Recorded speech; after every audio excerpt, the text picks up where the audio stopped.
السلام علیکم. Psychological testing and measurement کے ایک نئے لیکچر کے ساتھ حاضر ہیں. امید کرتے ہیں کہ آپ نے پچھلے لیکچرز کے بارے میں تھوڑا بہت مزید پڑھنے کی کوشش کی ہوگی. انٹرنیٹ کو یا اپنے ہینڈ آؤٹس کو یا اپنی ٹیکسٹ بک میں کچھ جھانکنے کی کوشش بھی کی ہوگی اور یہ محسوس کیا ہوگا کہ سائیکولوجیکل میجرمنٹ اور ٹیسٹنگ کی ہماری عملی زندگی کے ساتھ کافی وابستگی دیکھنے میں آ سکتی ہے. جیسے کہ پہلے بھی ہم نے کہا تھا، میجرمنٹ کا کورس تھوڑا سا خشک اور ٹیکنیکل کورس سمجھا جاتا ہے، اور یہاں پہ ہم دوبارہ سے بات کہتے ہیں کہ ایسا سمجھا جاتا ہے، ضروری نہیں کہ یہ ایک خشک اور بورنگ مضمون بھی ہو. ہم کوشش کریں گے اس مضمون میں مختلف کانسیپٹس جن کے بارے میں ہم بات کریں ان کی پریکٹیکل ریلیونس کو بھی ڈسکس کریں اور اس کی پریکٹیکل اپلیکیشن کے بارے میں بات کریں. اور جب ہم اس کی پریکٹیکل اپلیکیشن کے بارے میں جان لیں گے تو یقیناً ہمیں وہ اپنے آپ سے متعلق محسوس ہوگا اور ہمیں بالکل بھی بورنگ محسوس نہیں ہوگا. اور کسی بھی مضمون میں علم حاصل کرنے کے لیے اور تھوڑا سا عبور حاصل کرنے کے لیے ضروری ہے کہ ہم اس کو رٹنے کی کوشش نہ کریں، بلکہ ہم یہ دیکھیں کہ اس کانسیپٹ کو ہم پریکٹیکلی کیسے استعمال کر سکتے ہیں. کیونکہ ہم یہ جانتے ہیں اور سائیکالوجی میں میموری میں کی جانے والی ریسرچ سے ہمیں یہ بات بہت اچھی طرح سے معلوم ہے کہ جو چیزیں ہم وقتی طور پہ رٹ لیتے ہیں وہ شارٹ ٹرم میموری کا حصہ ہوتی ہیں، اور جو ہی ہم ان کو استعمال کر لیتے ہیں وہ ہماری میموری سے مٹ جاتی ہیں. لیکن جہاں کہیں ہم عملی ریلیونس کے حساب سے چیزوں کو یاد کرتے ہیں، ان کو مثالوں کے ذریعے سمجھنے کی کوشش کرتے ہیں، تو وہ ہمیں ہمیشہ یاد رہتے ہیں اور وہ ایک رٹے کا نتیجہ نہیں ہوتے بلکہ وہ علم میں اضافے کا باعث ہوتے ہیں. تو سائیکولوجیکل ٹیسٹنگ میں مختلف تصورات اور مختلف ٹیسٹ کے بارے میں جاننے کے لیے ہمیں یہی طریقہ اختیار کرنا چاہیے، اور جہاں ہمیں کسی قسم کی مشکل پیش آئے اس کے لیے ہمیں فوراً اپنی کتابوں سے یا نوٹ سے رجوع کرنا چاہیے. مگر اس کے لیے ضروری ہوگا کہ پہلے ہمارا کانسیپٹ کسی بھی چیز کے بارے میں خاصا کلیئر ہو. آج ہم نارم سے متعلق کچھ اور چیزوں کے بارے میں بات کریں گے، بنیادی طور پر ڈیولپمنٹل نارمز کا تصور اور اس سے ریلیٹڈ مختلف کانسیپٹس یا تصورات. ہم پہلے ہی کہہ چکے ہیں کہ جب ہم کوئی سائیکولوجیکل ٹیسٹ استعمال کرتے ہیں تو اس کے نتیجے میں جو سکورز ہمیں حاصل ہوتے ہیں وہ را سکورز ہیں. را سکورز بذات خود کچھ خاص میننگ فل نہیں ہوتے. اگر آپ نے کوئی ایک ٹیسٹ دیا اور آپ کا سکور مثال کے طور پہ 80 آ گیا تو 80 بذات خود کچھ معنی نہیں رکھتا جب تک کہ ہمیں یہ معلوم نہ ہو کہ دوسرے لوگ جب یہی ٹیسٹ کرتے ہیں کہ ان کا سکور عام طور پہ کس قسم کا آتا ہے. جب ہمیں یہ معلوم ہو کہ ایوریج سکور اس ٹیسٹ پہ کیا ہے، اور جب ہم یہ بھی جانتے ہوں کہ بلو ایوریج سکورز کا کیا مطلب ہے، اور اگر ایوریج سے زیادہ کسی کے سکور آتے ہیں تو اس کا کیا مطلب اور معنی ہوگا. جس کا مطلب ہے کہ را سکورز کو ہمیں ضرورت ہوتی ہے کسی ایسی فارم میں کنورٹ کرنے کی یا ٹرانسفارم کرنے کی جس کی بنا پہ ان کی انٹرپریٹیشن، ان کی تعبیر معنی خیز ہو سکے اور ان کا کمپیریزن بھی ہم کر سکیں. چنانچہ ہم را سکورز کو ٹرانسفارم کرتے ہیں یا کنورٹ کرتے ہیں ڈیرائیوڈ سکورز میں یا ڈیرائیوڈ میجرز میں. اور یہ بات ہم پہلے کر چکے ہیں کہ جب ہمارے پاس ڈیرائیوڈ سکورز آ جاتے ہیں یا ہم ڈیرائیوڈ میجرز کا استعمال کرتے ہیں تو ہمیں دو طرح کی انفارمیشن ملتی ہے. ایک تو کمپیریٹیو انفارمیشن اور ایک اسٹینڈرڈ کے بارے میں انفارمیشن. نارمز ایک اسٹینڈرڈ یا ایک معیار ہیں جس کے مطابق ہم کسی چیز کے اکارڈنگ ٹو نارم ہونے یا نہ ہونے کا فیصلہ کرتے ہیں. And we said that norms perform two functions, the comparative function and the standard function. Comparative means that we can compare our performance with the norm's performance, one, and two, within a test, if there are many subtests, we can compare the performance on various subtests with each other. Standard یا norm سے مراد دوسرا function جو ہے وہ یہی ہے کہ ہمارے سامنے ایک معیار ہے جس کے مطابق ہم جانچتے ہیں کہ کیا ہم معیار کے مطابق ہیں، کم ہیں یا زیادہ ہیں. جب ہم کوئی ٹیسٹ لے لیتے ہیں اور اس کے را سکورز کی کنورژن عمل میں آ جاتی ہے تو ہمیں دو طرح کی چیزیں دیکھنے میں ملتی ہیں اور ان کو ہم دو طرح سے اینالائز اور انٹرپریٹ کر سکتے ہیں. پہلی بات تو یہ کہ ہمیں ڈیولپمنٹل لیول کے بارے میں معلوم ہوتا ہے، اور دوسرے ہمیں کمپیریبل میجر کے. آج کے لیکچر میں بنیادی طور پہ ہم ڈیولپمنٹل لیولز کے حوالے سے بات کریں گے. Developmental norms All tests use norms, and norms can be of various types. And today we are going to talk about those various types of norms that are available to us. Some norms are very widely defined, some are limited, narrowly defined, and more specific. The very first and basic concept is that of developmental norms. As the very name suggests, developmental norms pertain to norms that are related with developmental level. It is assumed that there are certain tasks, skills, behaviors that are learned at different levels of development. دوسرے لفظوں میں اگر ہم growth اور maturation کے حوالے سے دیکھیں تو جوں گروتھ ہوتی ہے، میچوریشن آتی ہے، اس کے ساتھ ساتھ ہم ایزیوم کرتے ہیں، اور ہمارے پاس ریسرچ لٹریچر موجود ہے جو یہ بتاتا ہے کہ ہر لیول کے ساتھ بچے جو ہیں اور بڑے بھی مختلف طرح کی کارکردگی دکھا سکتے ہیں، مختلف طرح کے کانسیپٹ سیکھ سکتے ہیں اور مختلف طرح کی ٹاسک پر عبور حاصل کر سکتے ہیں۔ چنانچہ ڈیولپمنٹل نارم کے تصور سے مراد یہ ہے کہ اگر کسی ٹیسٹ کو ایک سیمپل میں دیا جائے اور استعمال کیا جائے، اس کے را سکورز حاصل کیے جائیں، تو ہم دیکھ سکیں گے کہ مختلف ڈیولپمنٹل لیول پر موجود بچوں کی پرفارمنس جو ہے وہ مختلف ہوگی۔ مختلف طرح کی ٹاسک ہوں گی جو کہ 3 سال کی عمر کا بچہ کر سکتا ہے، ایسی ٹاسک ہوں گی جو صرف 4 سال کا بچہ کر سکتا ہے، اور ایسی ٹاسک ہوں گی جو کہ 5 سال کا یا کسی بڑی عمر کا بچہ کر سکتا ہے۔ اگر ہم ڈیفینیشن کو دیکھیں تو ڈیولپمنٹل نارم سے کیا مراد ہے؟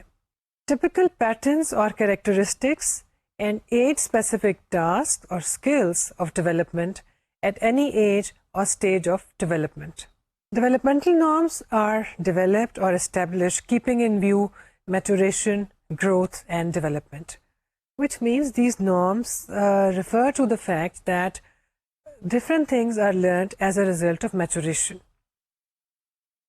Automatically نہیں ہوتی، لیکن maturation کا نتیجہ ہے، learning کا بھی اس میں اپنا دخل ہے، سکھائی بھی جا سکتی ہیں، سیکھی بھی جا سکتی ہیں۔ Developmental norms کے حوالے سے ہم یہ دیکھتے ہیں کہ عام طور پر ایک سیمپل لیا جاتا ہے جس کو کافی بڑی تعداد میں لوگ اس میں شامل ہوتے ہیں، اور ان کی پرفارمنس کو ہم ڈیولپمنٹل لیولز کے حساب سے پرکھتے ہیں، جس کا مطلب ہے کہ ایک اور چیز یا ایک اور طرح کی انفارمیشن ہمارے پاس موجود ہونی چاہیے، اور وہ یہ کہ کیا ہم جانتے ہیں یا ہمارے پاس وہ لٹریچر موجود ہے جو ہمیں یہ بتائے کہ مختلف ڈیولپمنٹل لیولز کے اوپر کس کس طرح کے اسکلس سیکھے جا سکتے ہیں یا حاصل کیے جا سکتے ہیں۔ ایک طریقہ تو یہ کہ پہلے سے ہمیں یہ علم ہو اور اس کے مطابق ہم نارمز ڈیولپ کر لیں، اور دوسرا طریقہ یہ ہے کہ ہم ایک نارمیٹیو سیمپل لیں، اس پہ ٹیسٹ کو استعمال کریں اور اس میں مختلف عمر کے بچوں کو شامل کریں اور یہ تجزیہ کریں کہ مختلف ڈیولپمنٹل سٹیجز پہ موجود بچے جو تھے وہ کس کس طرح کی ٹاسک کو جانتے تھے یا کر سکتے تھے، جس کا مطلب یہ ہے کہ ہم یہ زیوم کر رہے ہیں کہ جب ہم مختلف عمر کے بچوں کے سکورز کو کمپیئر کریں گے تو وہ مختلف ہوں گے، اور ہم یہ بھی جانتے ہیں یا ہم یہ سمجھ رہے ہیں کہ چھوٹی عمر کا بچہ جو ہے کم ٹاسک کر پائے گا، اور جیسے جیسے عمر بڑھے گی ٹاسک کی تعداد میں اضافہ ہوتا جائے گا جو کہ ایک بچہ ادا کر سکتا ہے۔ ڈیولپمنٹل نارمس چھوٹی چھوٹی پریکٹیکل ٹاسک پر بھی مبنی ہو سکتے ہیں، اس کے ساتھ ساتھ کمپلیکس قسم کے فنکشنز کے بارے میں بھی، مثلاً سینسری موٹر اسکلس، میموری، اس طرح کی چیزیں جو ہیں ان پر مبنی ٹاسک بھی جو ہیں وہ ہم استعمال کرتے ہیں۔ ڈیولپمنٹل نارمس کے حوالے سے ہم کمپیئر کر سکتے ہیں کہ لوگوں کے سکورز کیا معنی رکھتے ہیں۔ چنانچہ اگر ہم دیکھتے ہیں کہ ایک ٹیسٹ میں آن ایوریج 12 برس کا بچہ 35 سکور لے سکتا ہے، یا یوں کہہ لیجیے کہ 35 آئٹمس کا جواب درست دے سکتا ہے، تو اگر ایک بچی 35 آئٹمس صحیح طرح سے حل کر لیتی ہے یا مکمل کر لیتی ہے تو ہم کہیں گے کہ وہ ایوریج پرفارمنس دکھا رہی ہے۔ دوسری جانب اگر ایک 12 سال کا بچہ 35 کی بجائے 28 کا سکور لیتا ہے جو کہ دراصل ایک 10 سال کی عمر کے بچے کا سکور ہے، تو ہم یہ کہیں گے کہ یہ 12 سال کی بچی جو ہے یہ بلو ایوریج پرفارمنس دکھا رہی ہے، اور اپنے ڈیولپمنٹل لیول کے حساب سے یہ ایک لوور لیول پر سٹینڈ کرتی ہے۔ دوسری جانب ایک 10 برس کا بچہ بھی ہو سکتا ہے جو کہ وہ تمام ٹاسک کر لیتا ہے جو کہ ایک 12 سال کی بچی کر پاتی ہے، یا آن ایوریج جو 12 سال کے بچے کر سکتے ہیں یہ 10 برس کا بچہ وہی چیزیں خود سے مکمل کر سکتا ہے، جس کا مطلب ہے کہ ہم یہ کہیں گے کہ یہ بچہ جو ہے یہ ڈیولپمنٹل لیول میں اپنی عمر کے باقی بچوں سے آگے ہے یا یہ ابو ایوریج پرفارمنس رکھتا ہے۔ یہی تصور ہم دیکھتے ہیں کہ بہت سے ٹیسٹس میں اسکول گریڈز کے حوالے سے بھی استعمال کیا جاتا ہے۔ وہی چیزیں جو ہم مختلف ٹاسک کو لے کے ڈیولپمنٹل لیول یا ڈیولپمنٹل اسٹیج کے حساب سے دیکھتے ہیں، اسی کو ہم گریڈ لیولز کے حساب سے بھی دیکھتے ہیں۔ مین کانسیپٹ یہ ہے کہ اگر کوئی ٹاسک گریڈ 6 کا بچہ کر پاتا ہے تو وہ اس گروپ کا ایک نارم ہے، یعنی گریڈ 6 کا ہم ایک نارم متعین کر لیتے ہیں، اور نارم اس طرح سے متعین ہوگا کہ گریڈ 6 کے بہت سے بچوں کو وہ ٹیسٹ دیا جائے اور دیکھا جائے کہ ان کی ایوریج پرفارمنس کیا تھی۔ اب کوئی بھی بچہ اگر وہ لیول حاصل کر لیتا ہے تو اس کو ہم کہیں گے کہ وہ اپنے گریڈ کے حساب سے ایوریج ہے۔ اگر وہ ہائر گریڈ کے آئٹمس بھی کر سکتا ہے تو اس کا مطلب ہے کہ وہ ابو ایوریج ہوگا، اور اگر وہ گریڈ 6 میں پڑھتا ہے لیکن گریڈ 6 کے لیول کے آئٹمس نہیں کر پاتا، گریڈ 5 کے کر پاتا ہے، تو ہم یہ کہیں گے کہ وہ بلو ایوریج پرفارمنس کا مالک ہے۔ This is one way of comparing performance with the norms, but this approach is not easy to apply. کہنے میں یہ بات آسان ہے لیکن اس کو کمپیئر کرنا مشکل ہے۔ ہم یہ جانتے ہیں کہ اکثر ٹیسٹ مختلف سب ٹیسٹ پر مبنی ہوتے ہیں، اور اگر ہم اسکول گریڈس کی بات کریں تو ہم جانتے ہیں کہ مختلف مضامین ہر گریڈ میں پڑھائے جاتے ہیں۔ It is not necessary that a person who attempts all subtests of a test attains the same developmental level in all subtests or reaches to the same grade level in all subjects or courses that he is studying or that he or she has learned. دوسرے لفظوں میں ہم یہ کہہ رہے ہیں کہ یہ ضروری نہیں ہے کہ ایک ٹیسٹ مثال کے طور پہ اگر وربل ایبلٹی پر مشتمل ہے اور نان وربل پر، میتھمیٹیکل ایبلٹی پر، اسپیشل ریزننگ پر، تو ضروری نہیں ہے کہ ایک بچہ اگر وربل ایبلٹی پر ابو ایوریج ہے تو اسپیشل ریزننگ پر بھی ابو ایوریج ہو، یا سینسری موٹر اسکلز میں بھی ابو ایوریج ہو سکتا ہے کہ وہ وربل ایبلٹی میں یا الفاظ پر یا زبان دانی میں عبور کے معاملے میں تو ابو ایوریج ہو، لیکن ارتھمیٹک ایبلٹی میں یا میتھمیٹیکل ایبلٹی میں وہ بلو ایوریج بھی ہو سکتا ہے۔ which means it is very difficult to compare the results or scores of different subtests in terms of developmental level or grade levels. اور اس طرح کا کوئی سسٹم ضروری ہو جاتا ہے جس کے تحت ہم یہ کمپیریزن کر سکیں۔ اس کے علاوہ ہم یہ بھی جانتے ہیں کہ اسکول میں جب ہم گریڈس کے حوالے سے بات کرتے ہیں تو ہر کلاس میں ہر لیول پر مختلف سبجیکٹس پڑھائے جاتے ہیں۔ کچھ کورسز ایسے ہیں کہ شروع سے آپ کو ہر گریڈ میں دکھائی دیں گے، مثال کے طور پہ لینگویج کا کورس یا میتھمیٹکس ہو سکتا ہے، لیکن کچھ کورسز ہیں جو کچھ کلاسز میں ہوتے ہیں اور کچھ میں نہیں ہوتے۔ اور یہ بھی دیکھنے میں آیا ہے کہ جب ہم گریڈ نارمس کی بات کرتے ہیں یا اسی کے حوالے سے ڈیولپمنٹل نارمس کی، تو اکثر اوقات ایک ڈسکرپنسی یا ایک فرق ہمیں دکھائی دیتا ہے ان سکورز میں یا ان گریڈ لیولز میں جو کہ کوئی بچہ مختلف مضامین میں حاصل کرتا ہے، جس کے نتیجے میں دو باتیں سامنے آتی ہیں۔ ایک تو یہ کہ ان سکور میں یونیفارمٹی نہیں ہے، وقت گزرنے کے ساتھ ہو سکتا ہے کہ مختلف فیکٹرز کی وجہ سے یہ ریزلٹس مختلف ہو جائیں۔ کورسز کا فیکٹر ہو سکتا ہے، اس میں ٹیچر کی پرسنالٹی کا فیکٹر ہو سکتا ہے۔ کچھ کورسز ٹیچرز بہت توجہ سے پڑھاتے ہیں اور بچے ان میں اچھے گریڈز لے لیتے ہیں، اور کچھ کورسز ایسے ہو سکتے ہیں جس میں ٹیچر اتنی دلچسپی نہیں لیتا پڑھانے میں یا بچوں کو انڈیویجول اٹینشن نہیں دے رہا، جس کے باعث بچے اچھا پرفارم نہیں کر پاتے۔ جس کا مطلب ہے کہ محض ڈیولپمنٹل لیول کو یا ڈیولپمنٹل نارمس کو استعمال کرنا ہمارے لیے ایک پریکٹیکل تجویز نہیں ہوگی، ہمیں کسی اور طرح کے نارمس کو بھی دیکھنے کی ضرورت ہوگی۔ Another concept that is used with reference to developmental norms is the concept of mental age. You are already familiar with this concept. The use of this concept and this terminology began after Simon and Binet's scale was introduced. Simon himself never used the term mental age. He preferred to use the term mental levels. لیکن دوسرے psychologist جنہوں نے یہ test استعمال کیا، انہوں نے prefer کیا کہ وہ مینٹل لیول کے بجائے مینٹل ایج کا تصور استعمال کریں، اور ہم جانتے ہیں کہ یہی کانسیپٹ جو ہے مینٹل ایج یا ایم اے کا جو کانسیپٹ ہے یہ ہم نے بعد میں انٹیلیجنس کوشنٹ کے فارمولے میں بھی استعمال کیا. مینٹل ایج اور مینٹل لیول سے کیا مراد ہے؟ بنے اور سائمن نے جب اپنا اسکیل بنایا اور اس طرح کے دوسرے بہت سے اسکیلز بھی بعد میں بنائے گئے, ان اسکیلز کو ہم دیکھتے ہیں کہ یہ ایج اسکیلز تھے, ایج لیولز کے حساب سے بنائے گئے. بنیادی تصور یہ تھا کہ مختلف ٹاسک مختلف عمر کے بچے کر پاتے ہیں. اگر وہ ایسا نہیں کر پاتے تو اس کا مطلب ہے کہ وہ مینٹلی ڈیفیشینٹ ہیں یا مینٹلی ریٹارڈیڈ ہیں, جیسا کہ اس زمانے میں کہا جا رہا تھا. چنانچہ جب انہوں نے اپنے نارمیٹو سیمپل کو یا اسٹینڈرڈائزیشن سیمپل کو بڑی تعداد میں بچوں کو وہ آئٹمس دیے تو آہستہ آہستہ یہ معلوم ہوا کہ ہر لیول جو ہے وہ خاص طرح کے آئٹم یا سب ٹیسٹ کو مکمل کر سکتی ہے, اور ان سب ٹیسٹ کو ان آئٹمس کو اس ایج کے لیے ایک نارم مقرر کر دیا گیا, اور اسی کے حوالے سے بچوں کی جو کارکردگی تھی اور ان کی انٹلیکچوئل ایبلٹی تھی اس کی پیمائش کی گئی. اگر کوئی بچہ اس لیول کے مطابق پرفارمنس دکھا پاتا تھا تو اس کی مینٹل ایج نارمل تھی, اور جو ایسا نہیں کر پاتا تھا اس کی مینٹل ایج کو نارمل نہیں سمجھا جاتا تھا. جو اس سے ہائر لیول کے اوپر پرفارم کر سکتے تھے ان کو ابو ایوریج انٹلیکچوئل ایبلٹی کا یا ہائر مینٹل لیول کا مالک سمجھا جاتا تھا. اور اس وقت یہ تصور بھی ہمارے سامنے آیا کہ ضروری نہیں کہ سب لوگوں کی مینٹل ایج اور کرونولوجیکل ایج ایک برابر ہی ہو.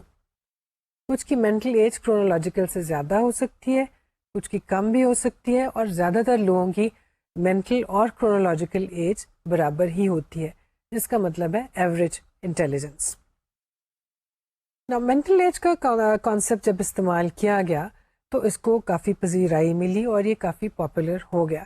اور اسی طرح سے جیسے کہ ہم نے ابھی کہا, بنے اور سائمن کے اسکیل کے ساتھ ساتھ نئے بہت سے اسکیلز بھی سامنے آ گئے جو کہ ایج لیول بیسڈ ہی تھے. اور جیسے کہ ہم نے ابھی کہا, بنے نے خود کبھی یہ پسند نہیں کیا کہ وہ مینٹل ایج کا کانسیپٹ یا ٹرم استعمال کرے, جبکہ دوسرے سائیکالوجسٹ نے مینٹل ایج کو زیادہ پسند کیا بنسبت مینٹل لیولز کے. وقت گزرنے کے ساتھ ساتھ جب یہ ٹیسٹ بہت زیادہ تعداد میں بچوں کو دیے گئے اور اس کی بنا پہ ہم جانتے ہیں کہ ان کی چھانٹی بھی کی گئی, یہ دیکھا گیا کہ کون سے بچے اس لائق ہیں کہ اسکول کی نارمل مین اسٹریم میں آگے پڑھتے جائیں اور اگلے گریڈ میں چلے جائیں, اور وہ کون سے بچے ہیں جن کو اسکرین آؤٹ کر دینا چاہیے اور ان کو ریمیڈیل کلاسز میں یا الگ اسکولوں میں یا الگ ایجوکیشن کے لیے بھیجنا چاہیے. یہاں پہ ایک بات سامنے آئی کہ جب ٹیسٹ مختلف جگہوں پہ مختلف بچوں کو دیے جا رہے تھے تو بچے ضروری نہیں کہ تمام ٹیسٹ پر ایک طرح کی پرفارمنس دکھاتے ہوں. This phenomenon was known as the scatter of scores. The scatter of scores alluded to a new type of problem. Scores اس طرح سے scattered تھے کہ ایک سب اسکیل میں یا ایک سب ٹیسٹ میں بچہ جو ہے وہ ایوریج پرفارمنس دکھا رہا ہے, 2 میں بلو ایوریج ہے, 3 میں ابو ایوریج بھی ہے, جس کا مطلب ہے کہ ان سب کو ہم کمبائن تو نہیں کر سکتے, ان کو ہم ایڈ اور سبٹریکٹ بھی نہیں کر سکتے. آخر اس کی انٹرپریٹیشن کس طرح سے کی جائے؟ چنانچہ یہاں پہ ایک نیا تصور پیش کیا گیا جس کو ہم بیزل ایج کا کانسیپٹ کہتے ہیں. اس سے مراد ہے the highest year at which a person passes all items. For all the tests that were passed at higher year levels, the subject was given partial credit in months. یعنی یہ تعین کر لیا گیا کہ ہائیسٹ لیول کون سا ہے جس پہ ایک بچہ پرفارم کر رہا ہے, اور وہی اس کی بیزل ایج تھی. اور اس میں اس کو مزید ایڈوانٹیج دی گئی کہ جتنا آگے وہ اسکیل سے اس لیول سے جتنے مہینوں کا زیادہ اچیومنٹ کر رہا تھا اس کو بھی اس کے اسکور میں ایڈ کر دیا جاتا اور اس کو اس کا کریڈٹ دیا جاتا. اور یوں دیکھا گیا کہ یہ کانسیپٹ جو ہے سمپل مینٹل ایج کے کانسیپٹ سے بھی بہتر ثابت ہوا. یہاں پہ ہم یہ دیکھتے ہیں کہ مینٹل ایج کا کانسیپٹ استعمال اس کا جاری رہا اور ہم نے اس کو انٹیلیجنس کوشنٹ کے فارمولے میں بھی استعمال کیا. لیکن یہ دیکھا گیا کہ اس کی کچھ شارٹ کمنگس تھی اور جس کے استعمال میں اور انٹرپریٹیشن کے دوران کچھ مسائل سامنے آئے. مثال کے طور پہ mental age does not mean the same thing at different stages of life.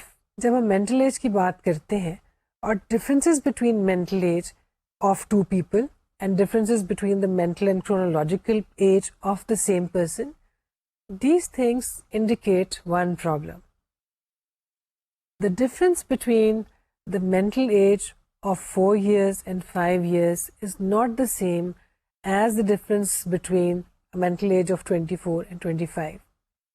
ہم جانتے ہیں کہ بچپن میں بہت تیزی کے ساتھ لرننگ کی جاتی ہے, بہت تیزی کے ساتھ پرفارمنس سیکھی جاتی ہے. بڑے ہو کے جیسے جیسے عمر بڑھتی ہے یہ ڈفرینس جو ہے یہ تبدیل ہوتا جاتا ہے. چنانچہ 4 سال کے بچے کی جو اگر مینٹل ایج جو ہے 4 کی بجائے 5 سال ہے تو اس کا مطلب ہے کہ وہ 4 سے بہت آگے ہے. لیکن اگر ایک 24 سالہ شخص 25 سالہ شخص والی ٹاسک کر لیتا ہے تو وہ کچھ خاص ڈفرینس نہیں ہے, کیونکہ ہم جانتے ہیں کہ 24 اور 25 بلکہ 24 اور 28 بھی کوئی خاص فرق نہیں ہوتا. لیکن اگر 3 سال کا بچہ 5 سال کے بچے والی چیزیں کر لے تو اس کو بہت بڑی کامیابی اور بہت بڑی ہائی لیول کی پرفارمنس سمجھا جاتا ہے. لیکن اگر 5 سال کا فرق 25 اور 30 برس کی عمر میں نظر آئے تو اس کو زیادہ بڑا فرق نہیں سمجھا جاتا. As age progresses the unit of M A tends to shrink. یہ بھی دیکھا گیا کہ اگر کوئی بچہ اپنی عمر کے حساب سے پیچھے ہے, مثال کے طور پہ اگر ایک 4 برس کا بچہ 3 برس کے بچے والی پرفارمنس دکھا رہا ہے تو جب وہ بچہ 9 سے لے کے 12 برس کی عمر کے بیچ میں ہوگا تو یہ فرق 1 برس کی بجائے 3 برس کا ہو جائے گا. یعنی جو بیکورڈنیس انٹلیکچوئل لیول میں چھوٹی عمر میں تھی, جو عمر بڑھے گی وہ زیادہ نمایاں ہوتی جائے گی.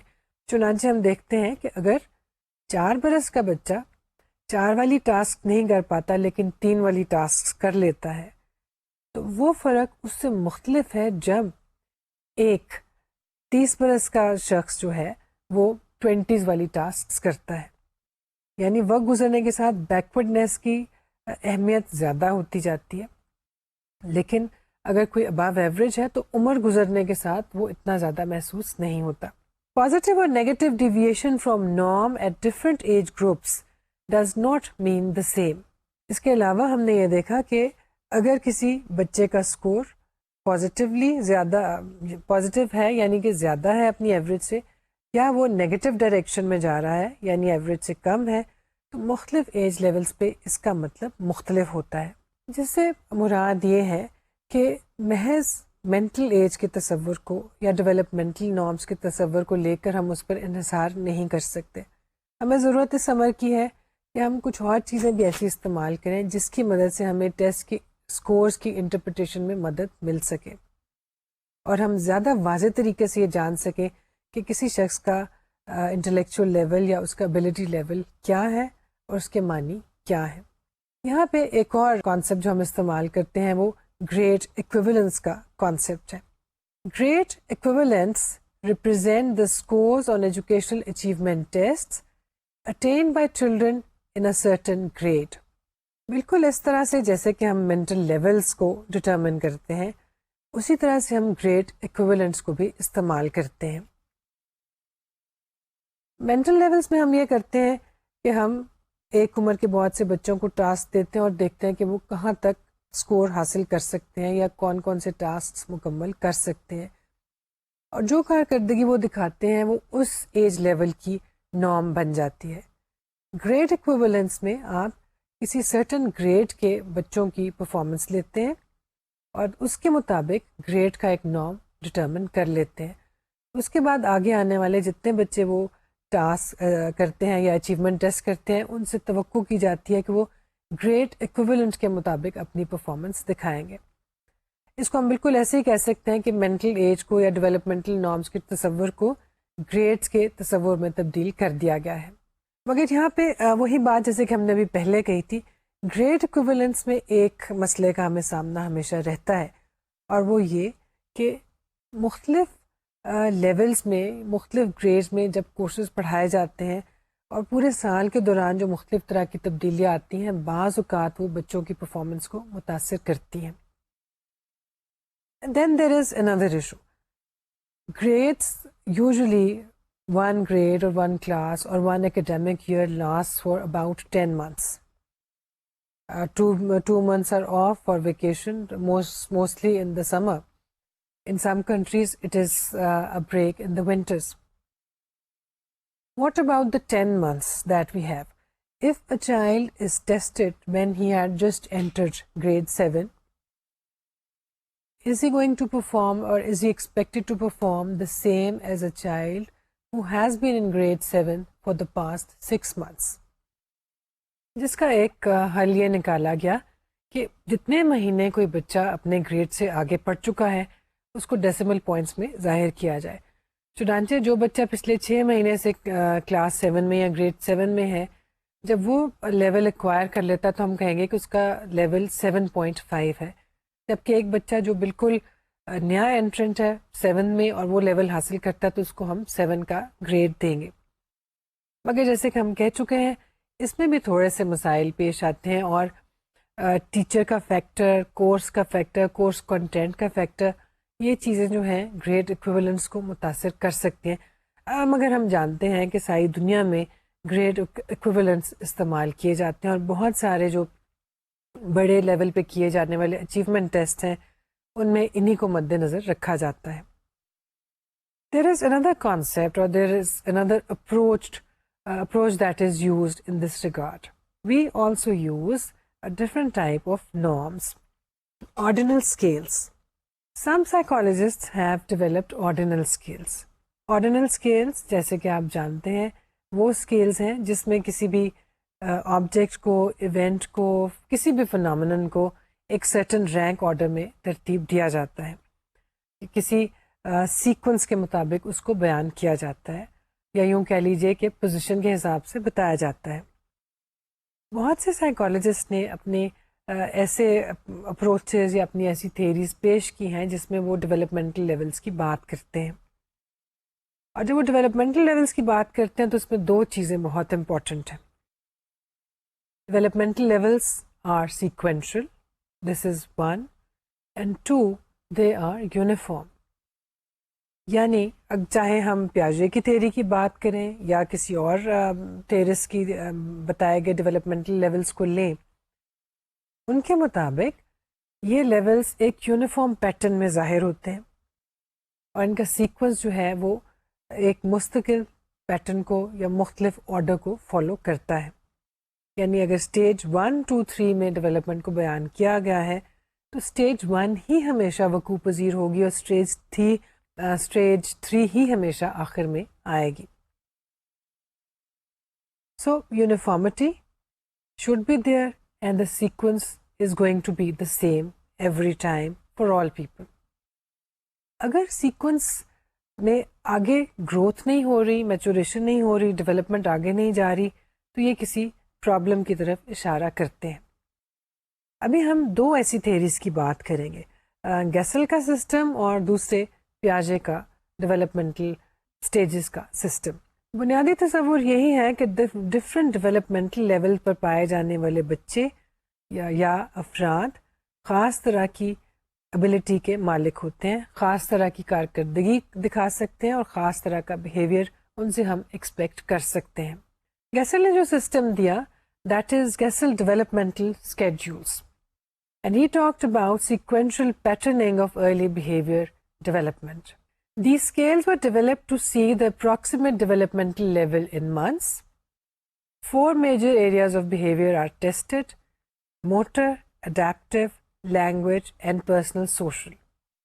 8 key ages from 4 to 36 weeks are used. اس سسٹم میں گیسل اینڈ ایسوسیٹس وہ یہ ایزیوم کر رہے ہیں یا ان کا بنیادی تصور یہ ہے کہ مختلف ڈیولپمنٹل لیولز کے اوپر، مختلف سٹیجز کے اوپر جو کہ ایک سرٹن سیکوینس میں ہمارے سامنے آتی ہیں، بچے مختلف طرح کی ایکٹیویٹیز یا بیہیویئرز سیکھتے ہیں اور ان سے وہ ہم آبزرو کر سکتے ہیں اور اسی کے مطابق ان کی اسکورنگ کی جاتی ہے، اور اس کے لیے انہوں نے مختلف طرح کے ٹاسک بنائے.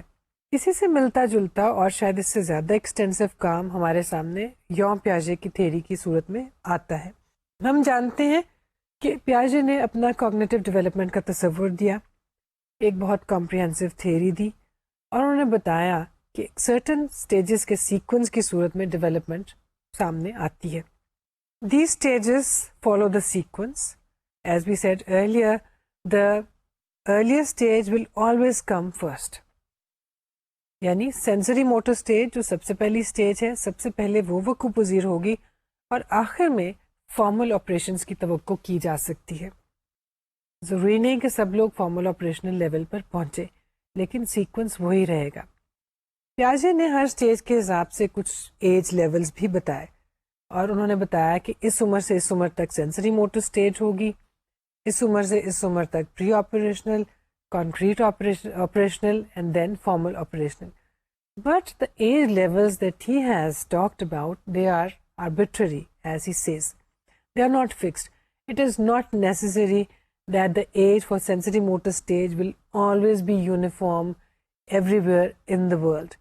Similarly, formal operations کی عمر ہو سکتا ہے مختلف جگہوں پر مختلف ہو, اور یہ بھی ہو سکتا ہے کہ کچھ لوگ اس لیول پہ نہ پہنچ پائیں. پیاجے نے جب اپنی یہ تھیری ترتیب دی تو بنیادی طور پہ اس کو اس طرح سے پیش کیا گیا کہ اس کی بیک گراؤنڈ میں ان کا وہ تجربہ اور وہ آبزرویشن تھی جو انہوں نے اپنے بچوں کو بڑھتے ہوئے دیکھتے ہوئے محسوس کی. اسی آبزرویشنس کو دوسرے بچوں کے اوپر بھی اپلائی کیا گیا اور دیکھا گیا, اور انہوں نے اس طرح کی ٹاسک ڈیولپ کی کہ جن کی مدد سے ہر مختلف طرح کے لیول کو جانچا جا سکتا تھا. پیاجے نے ڈیولپمنٹل لیولز کو جانچنے کے لیے جو ٹاسک بنائے ان کو ٹاسک ہی کہا جاتا ہے, ان کو ٹیسٹ نہیں کہا جاتا, کیونکہ ان کا مطلب یا ان کا مقصد ٹیسٹ کرنا نہیں ہے, ان کا مقصد جانچنا ہے.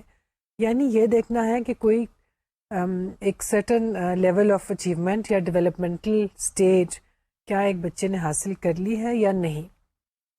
اس کا مقصد بچے کو اس میں فیل یا پاس قرار دینا نہیں ہے. اگر کوئی بچہ اس لیول پہ نہیں پہنچا جس پہ ہم ایکسپیکٹ کر رہے تھے کہ وہ پہنچے گا, تو ہمارا مقصد صرف یہ بیان کرنا ہے کہ وہ اس لیول پر ہے یا نہیں ہے. ٹاسک جو پیاجے نے بنائے ان کو بناتے ہوئے اس نے کچھ نئے تصورات پیش کیے. پہلے دوسرے سائیکالوجسٹ نے ان چیزوں کو میجر کرنے کی شاید کوشش نہیں کی تھی, اور جب کی بھی تو ان کو اس طرح سے استعمال نہیں کیا جیسے کہ پیاجے نے کیا. He introduced some specific concepts, for example, the concept of permanence, the concept of conservation, the concept of perspective. اس کے علاوہ اور بھی بہت سے تصورات انہوں نے پیش کیے اور انہی تصورات کی بنا پر انہوں نے اپنی ٹاسکس بنائی. مختلف ڈیولپمنٹل لیولز کے لیے مختلف طرح کے ٹاسکس بنائے گئے جن کے بارے میں ہم آئندہ بہت تفصیل سے گفتگو کریں گے جب ہم کوگنیٹو میجرمنٹ کی بات کریں گے.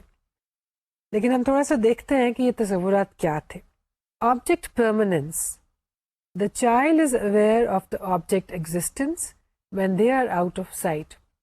ٹاسک کیا ہے, سچویشن کیا ہے. سچویشن یہ ہے کہ کیا ایک چھوٹا بچہ جب اس کے سامنے سے کوئی چیز ہٹا لی جاتی ہے کیا وہ یہ سمجھتا ہے کہ وہ چیز اب بھی موجود ہے یا نہیں.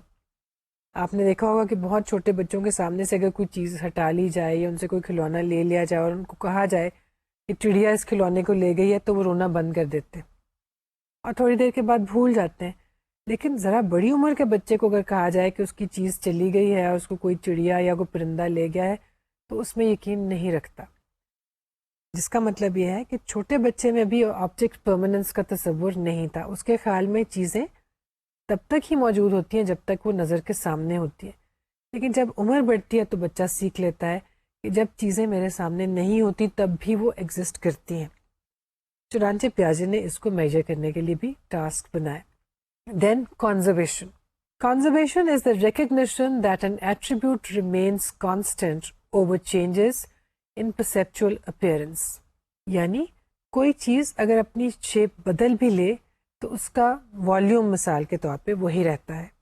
اگر پلاسٹیسین کے ایک بلاک کو ایک کیوب کو ہم کنورٹ کر کے ایک لمبے سلنڈر میں تبدیل کر دیں تو اس کا والیوم یا اس میں اماؤنٹ آف پلاسٹیسین وہی رہے گا. اسی طرح سے اگر ہم کسی لکوڈ کو مختلف شکل کے برتنوں میں ڈالیں تو ہم جانتے ہیں کہ اس کا والیوم وہی رہتا ہے, اس کی اماؤنٹ وہی رہتی ہے, صرف شیپ بدل جاتی ہے. لیکن اگر کسی چھوٹی عمر کے بچے کو آپ یہی چیز کر کے دکھائیں تو وہ یہ کہے گا کہ جو برتن یا کوئی بیکر جو ہے وہ سلنڈریکل ہے, لمبا ہے اور اونچا ہے, اس میں زیادہ پانی ہے, اور جو چوڑا ہے اور جس کے پیندے میں پانی پورا آ گیا ہے اس میں پانی کم ہے. اسی طرح سے جب ہم پلاسٹیسین کو ایک لمبی سی شکل دے دیں گے تو وہ کہے گا کہ یہ زیادہ ہے, اور جب ہم اس کو موڑ کے چھوٹا سا ایک بال بنا دیں گے یا کیوب میں کنورٹ کر دیں گے تو وہ یہ کہے گا کہ یہ تھوڑا ہے. سو کنزرویشن کا کانسیپٹ بھی دیکھا گیا کہ چھوٹی عمر میں موجود نہیں ہوتا, لیکن جیسے عمر بڑھتی ہے تو بچے یہ کانسیپٹ سیکھ جاتے ہیں. Then there is another concept, that is perspective. Perspective means that if we look at things from a distance, then they appear different. جیسے کہ ہم دیکھیں کہ کسی سڑک کے شروع میں اگر ہم کھڑے ہوں یا ریل کی پٹری کے شروع میں کھڑے ہوں, اور اگر ہم دور دیکھیں گے تو ہمیں چیزیں کنورج کرتی ہوئی دکھائی دیں گی, اور اس کے ساتھ ساتھ وہ سائز میں بھی چھوٹی ہوتی جائیں گی. لیکن جب ہم چھوٹے بچوں کو اس طرح کی ڈرائنگ کرنے کے لیے کہتے ہیں تو وہ یہ چیزیں نہیں دکھا پاتے, ان کے خیال میں ڈسٹینس سے کوئی فرق نہیں پڑتا. Anyway, the purpose here is not to describe the tasks, but to give the idea that how, using ordinal scales, different psychologists have determined and developed systems according to which we can test and determine and judge the level of development of a child by using different types of tasks rather than tests. پیاژے کے system کے مطابق ہم بچوں کا developmental level determine کر سکتے ہیں, اس کی اسیسمنٹ کر سکتے ہیں, اور جو چیزیں ہم اس کے لیے استعمال کرتے ہیں ان کو ہم نہ تو ٹیسٹ کہتے ہیں نہ ٹیسٹ آئٹمس, لیکن ہم اس کو ٹاسک کا نام دیتے ہیں. ہم نے دیکھا ہے کہ بہت سی سچویشنز میں آرڈینل اسکیلز بھی کافی مددگار ثابت ہوتے ہیں کسی بچے کے بارے میں جب ہم کوئی تجزیہ کر رہے ہوتے ہیں. اس کے علاوہ بھی ہمارے پاس کچھ اور سسٹمز ایسے موجود ہیں جو کہ ہمیں ریلیٹو اسٹینڈنگ آف اسکورس کے بارے میں بتاتے ہیں. اسی طرح کا ایک اور کانسیپٹ ہے پرسنٹائلز کا. In the previous lectures we have been talking about the statistical concepts that are used in psychological measurement, and we said that the very basic things that we use in this way for measurement are the standard deviation, the mean, the graphic representation of data and similar things. But there are some other statistical concepts which are also used and which are very, very important in the interpretation of the scores. The concept of percentiles is one of those. جیسا کہ نام سے ظاہر ہو رہا ہے اور آپ statistics میں بھی جان چکے ہیں یہ بات, پرسنٹائلس کا تعلق کچھ پرسنٹیج سے, but percentiles are not the same as percentage. Percentage آپ کو ایک را فارم میں بتاتا ہے کہ اگر مثال کے طور پہ 500 میں سے 10 لوگوں نے یہ اسکور حاصل کیا تو 100 میں سے کتنے لوگوں نے یہ حاصل کیا ہوگا. پرسنٹائل میں ہمیں ایک طرح سے پوزیشن بتائی جاتی ہے. اکثر جو انٹرنیشنل ٹیسٹ بھی لیے جاتے ہیں ان کے ریزلٹس پرسنٹائل کے فارم میں ڈکلیئر کیے جاتے ہیں. مثال کے طور پہ کہا جاتا ہے کہ آپ جب آپ کا رزلٹ آیا تو اس کے مطابق آپ 98 پرسنٹائل پہ تھے, جس سے مراد یہ لی جا سکتی ہے کہ 98 پرسنٹائل کا مطلب یہ ہے کہ آپ 98 لوگوں سے بہتر پرفارمنس کر چکے ہیں, یا یہ کہ آپ کم از کم 97 لوگوں سے بہتر پرفارمنس کے مالک ہیں. لیکن جیسے کہ ابھی ہم نے کہا کہ پرسنٹیج اور پرسنٹائل دو مختلف چیزیں ہیں. پرسنٹیج ایک را اسکور ہے جبکہ پرسنٹائل ایک ڈیرائیوڈ اسکور ہے. پرسنٹائل کا مطلب ہے ہر 100 میں سے. عام طور پہ ہم 25th اور 75th پرسنٹائل کی بات کرتے ہیں, یعنی کہ فرسٹ کوارٹائل اور تھرڈ کوارٹائل کے. بہت سے ٹیسٹ ایسے ہیں جو کہ پرسنٹائل کا تصور استعمال کرتے ہیں اور اپنی انٹرپریٹیشن کے لیے وہ یہ بتاتے ہیں کہ یہ اسکور کون سے پرسنٹائل پر موجود ہے. اور بہت سے ٹیسٹ ایسے ہیں, مثلاً ریونز پروگریسو میٹریسز میں اگر آپ 100th پرسنٹائل پہ ہیں تو اس کا مطلب ہے کہ آپ 100% سے بہتر ہیں یا 100 سے بہتر ہیں. لیکن پھر بھی ہم دیکھتے ہیں کہ اس سے بھی مقصد حل نہیں ہوتا. اس کی وجہ سے بعض اوقات پرابلم سامنے آتے ہیں, particularly when we have to compare the scores, when we have to compare the scores of one test with another test, when we have to compare the scores of one person with another. At times the use of percentiles does not serve the purpose, and we need some other measure for comparison also. And this is why we use another type of concept, which is the concept of standard scores. Standard scores سے مراد ہے کہ ہم scores کو raw scores کو ایک ایسی form دے دیں, اس طرح سے ڈرائیو کریں کہ وہ comparable ہو جائے. When we are talking about standard scores, we are talking about the raw score of a person with reference to the average of the norm and the standard deviation of the norm. اگر ہم نے یہ دیکھنا ہو کہ ایک را score 100 کا کیا مطلب ہے ایک ٹیسٹ میں, تو ہم یہ دیکھیں گے کہ اس ٹیسٹ کا ایوریج اسکور کیا ہے, یعنی مین, اور اس کی اسٹینڈرڈ ڈیویشن کیا ہے. اگر اس کی ایوریج جو ہے وہ بھی 100 ہے اور میرا اسکور بھی 100 ہے تو آپ اس کا جب را اسکور لے کر اسٹینڈرڈ اسکور میں اس کو کنورٹ کریں گے تو آپ دیکھیں گے کہ اسکور 0 آ جائے گا. فارمولا اس کا یہ ہے x minus mean divided by standard deviation. X سے مراد ہے میرا اسکور, مین سے مراد ہے ٹیسٹ کا مین اسکور, اور اسٹینڈرڈ ڈیویشن آلریڈی دی گئی ہے. چنانچہ میرا را اسکور 100 تھا مائنس ایوریج 100, 0 آ گیا. اسٹینڈرڈ ڈیویشن کچھ بھی ہوتی, 10 ہوتی یا 100 ہوتی, آپ اسے ڈیوائڈ کرتے جواب 0 ہی آتا. اسٹینڈرڈ اسکور کو لے کے, اور جس کو ہم زی اسکور بھی کہتے ہیں اور بعض اوقات زیڈ اسکور بھی کہتے ہیں, زی اسکور کو لے کے ہم دیکھ سکتے ہیں کہ ایک ڈسٹریبیوشن میں, خاص طور پہ اگر وہ نارمل ڈسٹریبیوشن کی ہم بات کریں تو یہ کہاں پر فال کرے گا. زی کی ویلیو سے ہمیں یہ معلوم ہوتا ہے کہ کتنی اسٹینڈرڈ ڈیویشن کے فاصلے پر یہ اسکور پایا جاتا ہے. مین اور اس اسکور کا فاصلہ کیا ہے. کیا یہ اسکور اگر اس کا جواب نیگیٹو میں آتا ہے تو اس کا مطلب ہے کہ یہ اسکور مین سے کم ہے, اور کم والی جانب یا نیگیٹو جانب میں اسٹینڈرڈ ڈیویشن کے ڈسٹینس پہ ہے. اور اگر اس کی ویلیو پازیٹیو میں ہے تو اس کا مطلب ہے کہ ہماری ایکس کی ویلیو جو ہے اس ٹیسٹ کے ایوریج اسکور سے بڑی تھی, اور اس کو جب ہم نے اسٹینڈرڈ ڈیویشن کی ویلیو کے ساتھ ڈیوائڈ کیا تو اس سے ہمیں یہ معلوم ہوا کہ یہ اس ڈسٹریبیوشن میں جو کہ ایک بیل شیپ میں تھی, مین سے پازیٹیو ڈائریکشن میں پائی جاتی ہے. یعنی یہ ہائر دین مین ہے پلس پہلی انفارمیشن, اور دوسری انفارمیشن ہے کہ کتنی ہائر ہے, اور جو اس کا ڈسٹینس ہے اس کو ہم اسٹینڈرڈ ڈیویشن کی صورت میں بیان کرتے ہیں. اور یہیں پہ ہمارے سامنے نارمل اسٹینڈرڈ اسکورس کا بھی تصور آتا ہے جب ہم انہی ڈیرائیو اسکورس کو نارمل ڈسٹریبیوشن کے حوالے سے دیکھتے ہیں, اور ہم یہ جاننے کی کوشش کرتے ہیں کہ یہ اسکورس لے کے اگر یہ مین ہے اور یہ اسٹینڈرڈ ڈیویشن ہے تو ہمارے اسکور کی ایک سرٹن ڈسٹریبیوشن میں کیا پوزیشن ہے. In other words it gives us information regarding the relative position of a person or relative position of a score in a given distribution. Another concept which is perhaps the most modern and latest concept and which is used in many modern tests today is the concept of deviation scores or deviation IQ. As the name suggests, this is IQ in terms of deviation. Deviation IQ is a standard score with a mean of 100 and a standard deviation that approximates the standard deviation of the Stanford-Binet IQ distribution. It compares people of the same age and assumes that IQ of individuals is normally distributed. آپ کو یاد ہوگا کہ جب ہم intelligence quotient کے فارمولے کو استعمال کرتے ہیں تو وہ ایک ریشو کی صورت میں ہمارے سامنے آتا ہے, MA/CA ملٹیپلائڈ بائی 100. یعنی مینٹل ایج کو ڈیوائڈ کرتے ہیں ہم کرونالوجیکل ایج کے ساتھ اور اس کو پھر 100 کے ساتھ ملٹیپلائی کر دیتے ہیں. اگر مینٹل ایج اور کرونالوجیکل ایج ایک ہی ہوگی اور اس کو ہم 100 سے ملٹیپلائی کریں گے تو جواب 100 ہی آئے گا.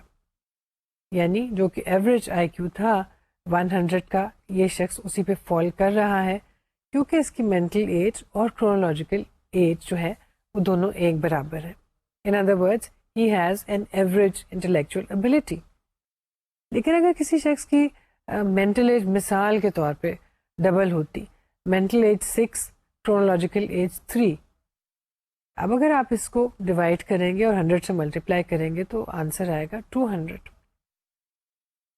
Now this concept and this formula has always been used for calculating intelligence quotient. لیکن کچھ صورتوں میں اس میں کچھ پرابلم نظر آیا, اور پرابلم بنیادی طور پہ وہی ہے کمپیریبلٹی کا پرابلم. کیا ہر ٹیسٹ میں مختلف طرح کی آئی کیوز کو ہم ایک برابر درجہ دے سکتے ہیں؟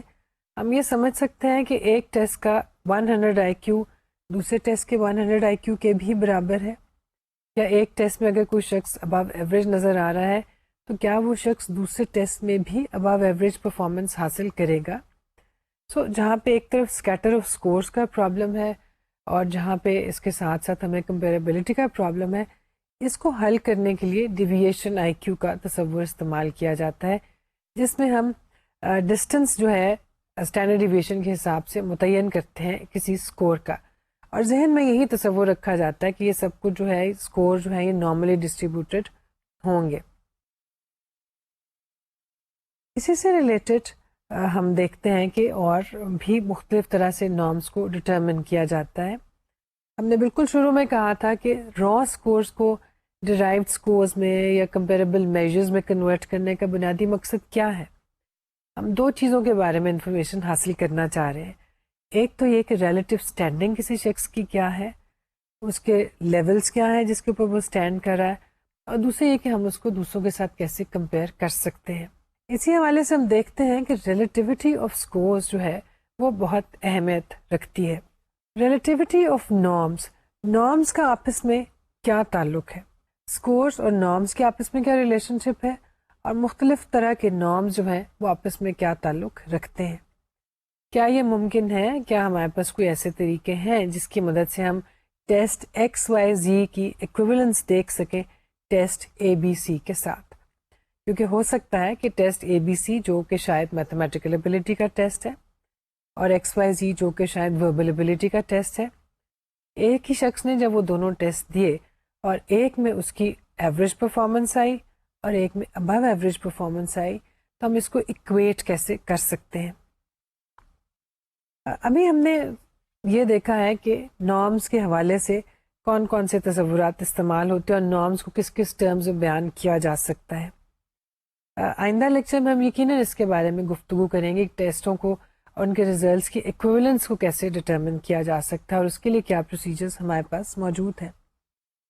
آج ہم نے ابھی تک جو بات کی ہے اس میں ہم نے یہ دیکھا ہے کہ ٹیسٹوں کو اسٹینڈرڈائز کرنے کا کیا مقصد ہے، نارمس کیوں ڈیولپ کیے جاتے ہیں، نارمس کس طرح سے ہمیں دو چیزوں کے بارے میں بتاتے ہیں کہ کسی شخص کا ڈیولپمنٹل لیول کیا ہے اور اس کی کمپیریٹیو پوزیشن دوسروں کے مقابلے میں کیا ہے. اس کے علاوہ کسی شخص کی اپنی پرفارمنس مختلف سب ٹیسٹ کے اوپر بھی کمپیئر کی جا سکتی ہے اور کی جاتی ہے. اس سلسلے میں ہم بہت سے طریقوں کو، بہت سے پروسیجرز کو، بہت سے تصورات کو استعمال کرتے ہیں. ہم نارمس، ڈیولپمنٹل نارمس استعمال کرتے ہیں جس میں ہم ڈیولپمنٹل لیول کے حساب سے دیکھتے ہیں کہ کوئی شخص کہاں پہ اسٹینڈ کرتا ہے. مینٹل ایج کا بھی کانسیپٹ استعمال کیا جاتا ہے اور بہت سے ٹیسٹ کے نتیجے میں ہم یہ تعین کرتے ہیں کہ کسی شخص کی یا کسی بچے کی مینٹل ایج کیا ہے. اسی سے ریلیٹڈ ہم نے دیکھا کہ ایک اور کانسیپٹ ہے جو کہ گریڈ ایکویولنس کا ہے. یعنی آپ ڈیولپمنٹل لیولز کے حساب سے یا مینٹل ایج کے حساب سے کسی شخص کی انٹلیکچوئل ایبلٹی کا تعین نہیں کرتے، بلکہ آپ گریڈ نارمز بنا کے ان کے حساب سے دیکھتے ہیں کہ کوئی بچہ جو ہے اپنی عمر کے گریڈز کے مطابق ہے، اس سے کم ہے یا زیادہ ہے. But we saw that there are problems with these approaches.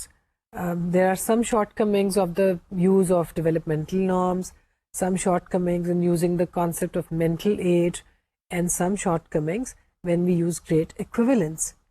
ہمیں یہ شارٹ کمنگز اپنے ذہن میں رکھنی چاہیے، اور جب ہم کسی بھی ٹیسٹ کو انٹرپریٹ کریں تو ہمیں کوشش کرنی چاہیے کہ ہم اس کو سپلیمنٹری ایویڈنس کے ساتھ بھی سپورٹ کریں اور صرف ایک ہی ٹیسٹ کے ریزلٹس کو بھی حرف آخر نہ سمجھ لیں.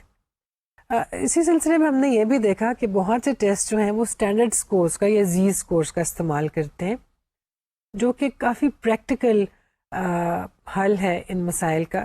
یعنی ٹیسٹ کا جب اسکیٹر ہو، جب ہم یہ بھی دیکھیں کہ مختلف ٹیسٹ کے اوپر یا سب ٹیسٹ کے اوپر ایک ہی شخص مختلف طرح کی پرفارمنس حاصل کر رہا ہے، تو اس کو ہمیں ایک معیار سے کمپیئر کرنے کے لیے یا ان کا آپس میں ایک تجزیہ کرنے کے لیے اسٹینڈرڈ اسکورس کا استعمال کرنے سے بہت آسانی ہو جاتی ہے. ان کو استعمال کرنے کی مدد سے ہمیں یہ معلوم ہوتا ہے کہ کوئی بھی شخص جو بھی ایک سرٹن اسکور حاصل کر چکا ہے اس کی ایگزیکٹ پوزیشن کیا ہے، especially on a normal distribution. اگر ہم ایک تصوراتی ہائپوتھیٹیکل ڈسٹریبیوشن کو بھی لے لیں تو وہاں پہ اس شخص کا اسکور کہاں اسٹینڈ کرتا ہے. اور جب ہمارے پاس ایک ٹیسٹ کے مین اور اسٹینڈرڈ ڈیویشن کے بارے میں انفارمیشن ہے، اس کے نارمس اور اس کے را اسکورس کے بارے میں ہمارے پاس مکمل ڈیٹا موجود ہے، تو ہم یہ بھی دیکھ سکتے ہیں کہ اس نارمز میں، اس نارم کے را اسکورس کی ڈسٹریبیوشن میں اس شخص کا اسکور کہاں پر اسٹینڈ کرتا ہے. کیا وہ ایوریج کے مطابق ہے، بلو ایوریج ہے اور ابو ایوریج ہے، اور اگر وہ بلو ایوریج ہے یا ابو ایوریج ہے تو اس میں اور مین میں کتنی اسٹینڈرڈ ڈیویشن کا فاصلہ ہے. اگلے لیکچر میں ہم اسی حوالے سے مزید گفتگو کریں گے اور ہم یہ دیکھیں گے کہ نارمز مختلف طرح کے کیسے ڈیولپ کیے گئے, ان کا آپس میں کس طرح سے کمپیریزن کیا جا سکتا ہے, وہ کیا طریقے ہیں اور کیا سچویشنز ہیں جس میں ہم دو طرح کے نارمز کو اکٹھا کر کے ایک تجزیہ کر سکتے ہیں اور کسی شخص کے اسکورس کی انٹرپریٹیشن کر سکتے ہیں. یہ سب کچھ ہم اگلے لیکچر میں دیکھیں گے اور اس کے بارے میں ہم کوشش کریں گے کہ آپ کے ذہن میں کچھ تصورات جو ہیں وہ واضح ہو سکیں. تب تک کے لیے آپ آج کے لیکچر پہ غور کیجیے, اپنا خیال رکھیے. اللہ حافظ.